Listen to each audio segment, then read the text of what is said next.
రాజకీయ డీటెయిల్స్ చూద్దాం. మాజీ ప్రధాని మన్మోహన్ సింగ్ కన్నుమూశారు. ఢిల్లీ ఎయిమ్స్ లో చికిత్స పొందుతూ మృతి చెందారు. గత కొంతకాలంగా అనారోగ్యంతో మన్మోహన్ సింగ్ బాధపడుతున్నారు. ఎయిమ్స్ కు ప్రియాంక గాంధీ, కాంగ్రెస్ నేతలు చేరుకున్నారు. ఆసుపత్రి దగ్గర భారీగా పోలీస్ బందోబస్తు ఏర్పాటు చేశారు. బెల్గాం నుంచి ఢిల్లీకి ఖర్గే, రాహుల్ గాంధీ బయలుదేరారు. మన్మోహన్ సింగ్ కుటుంబ సభ్యులతో మోదీ మాట్లాడారు. 1932 సెప్టెంబర్ 26న జన్మించారు మన్మోహన్. 1991 నుంచి 1996 వరకు ఆర్థిక మంత్రిగా సేవలందించారు. 5 పర్యాయాలు రాజ్యసభ సభ్యుడిగా మన్మోహన్ సింగ్ పనిచేశారు.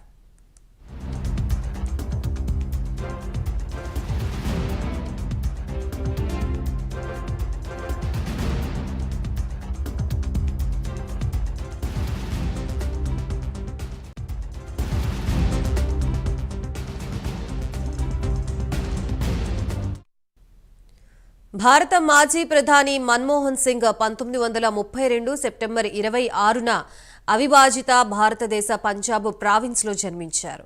మన్మోహన్ సింగ్ 1948లో పంజాబ్ యూనివర్సిటీ నుంచి మ్యాట్రిక్యులేషన్ పరీక్షలు పూర్తి చేశారు. ఆయన విద్యా ప్రయాణం పంజాబ్ నుంచి యూకేలోని కేంబ్రిడ్జ్ విశ్వవిద్యాలయంలో 1957లో ఆర్థిక శాస్త్రంలో ఫస్ట్ క్లాస్ హానర్స్ డిగ్రీ పొందడం వరకు సాగింది. ఆ తర్వాత డాక్టర్ సింగ్ ఆక్స్ఫర్డ్ యూనివర్సిటీ నుండి 1962లో ఆర్థిక శాస్త్రంలో డాక్టర్ ఆఫ్ ఫిలాసఫీ పొందారు.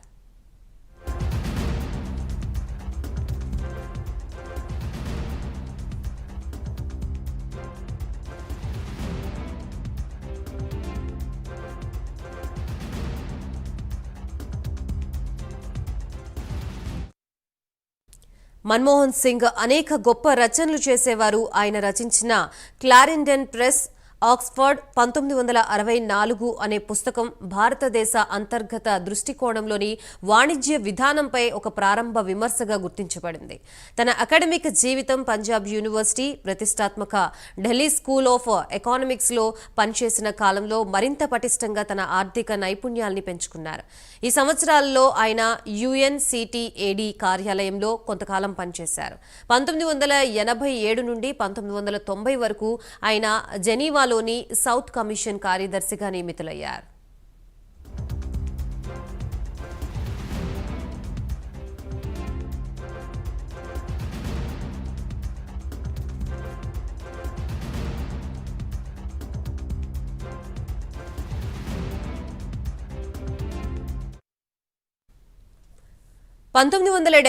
లో డాక్టర్ మన్మోహన్ సింగ్ భారత ప్రభుత్వంలో వాణిజ్య మంత్రిత్వ శాఖలో ఆర్థిక సలహాదారుగా చేశారు. తర్వాత 1972లో ఆర్థిక మంత్రిత్వ శాఖలో ప్రధాన ఆర్థిక సలహాదారుగా నియమితులయ్యారు. భారత రిజర్వ్ బ్యాంక్ గవర్నర్, ప్రధాన మంత్రికి సలహాదారుగా, యూనివర్సిటీ గ్రాంట్స్ కమిషన్ చైర్మన్ గా కూడా ఆయన పనిచేశారు. 1991 నుండి 1996 వరకు డాక్టర్ సింగ్ భారతదేశ ఆర్థిక మంత్రిగా పనిచేసిన కాలం భారతదేశపు స్వాతంత్ర ఆర్థిక చరిత్రలో ఒక కీలకమైన మలుపుగా మారింది. ఆ కాలంలో ఆర్థిక సంస్కరణల విధానాన్ని ప్రారంభించిన ఆయన ప్రపంచవ్యాప్తంగా ప్రత్యేక గుర్తింపు సాధించారు.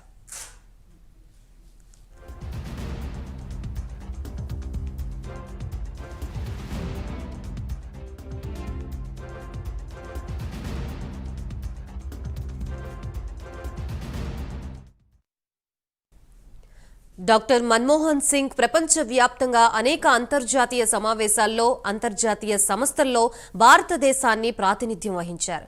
1993లో అంగీకరించిన Commonwealth heads of governments meeting, 1993లో వియన్నాలో జరిగిన ప్రపంచ హ్యూమన్ రైట్స్ కాన్ఫరెన్స్ కి ఆయన నాయకత్వం వహించారు.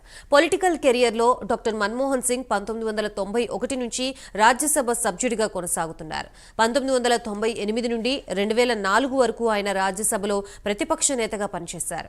2004 జనవరి ఎన్నికల తర్వాత డాక్టర్ మన్మోహన్ సింగ్ 22 మే 2004న ప్రధాని పదవిని స్వీకరించారు. 2009 మే 22న రెండోసారి ప్రమాణం చేశారు.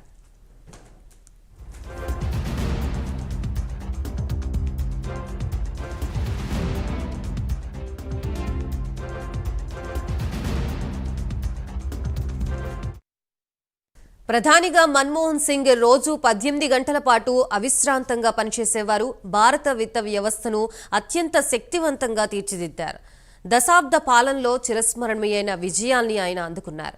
2005లో సమాచార హక్కు చట్టం, ఉపాధి హామీ పథకం వంటివి తీసుకొచ్చారు. ఆయన హయాంలో అత్యధిక జీడీపీ వృద్ధి రేటు నమోదైంది. మన్మోహన్ హయాంలోనే వెనుకబడిన వర్గాలకి 27% సీట్లు కేటాయించారు.